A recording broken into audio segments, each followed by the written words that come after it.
Belə düşünək də, Amerika Birləşmiş Ştatlarının irəli sürdüyü şərtlər qəbul olunarsa, İran üçün müəyyən iqtisadi və siyasi rahatlama mümkündürmü və yaxud da ki, bu mövcud rejimin mahiyyətini dəyişə bilər? Mahiyyət təbii ki, dəyişmir. İran İslam inqilabı İran xalqını xoşbəxt eləmədi.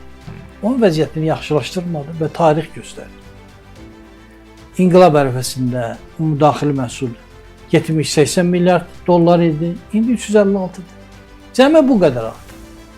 20 trilyon Çin artıb, islahatlara başladı 79-cu ildə. Bu iki dövlət, eyni vəziyyətdə təqribən olan iki dövlət. O islahatlara getdi, bu da inqilab elədi. Nəticə də göz qabağında. Ona görə bu rejimin İran xalqını xoşbəxt eləməsi, onun iqtisadi vəziyyətini yaxşılaşdırması qeyri-mümkündür. Ancaq əgər razılaşma olsa, təbii ki, sanksiyaların götürülməsi şərti var. O sanksiyalar götürülsə, İran inkişaf edər. Ən azı bundan yaxşı olar. Misal üçün, elə illər olub ki, İranın müdaxili məhsulu 700 milyarda qədər qalxıb.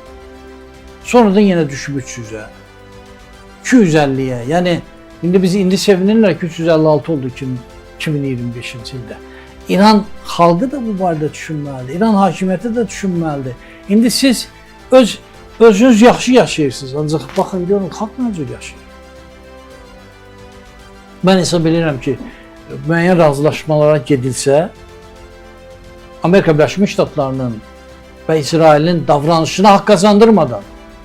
Ancaq burada bir məsələ vardır. Elə dövlətlər var ki, onlarla istər-istəməz hesablaşmaq məcburiyyətindəsin. Amerika Birləşmiş Ştatları kimi. Bu dövlətə meydan oxuyub inkişaf eləməyin qeyri-mümkündür. Və uzağa getməyək, 2013-cü ilə qədər Türkiyə çox yüksək sürətlə inkişaf edir.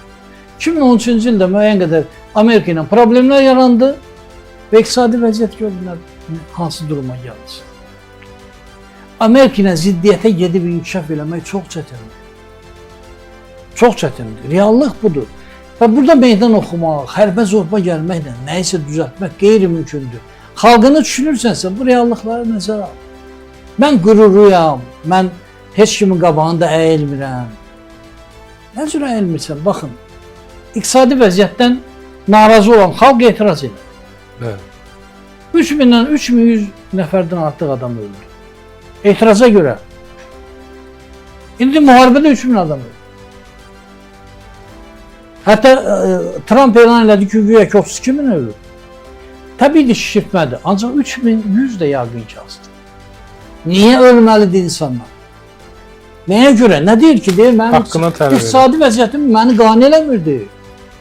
Bu gedişlə İranın inkişafı qeyri-mümkündür deyir. Sən düşünmək əvəzinə öz xalqını niyə görürsən? Yəni, bunları da biz düşünməliyik. Yenə də deyirəm, biz İran rejimini müdafiə eləməliyik, yoxsa tərkibində 30-35 milyon soydaşımız olan İran xalqını mı? Mən hesab edirəm, bax, bu cür yanaşsa daha düzgün mövqe tutmuş olar.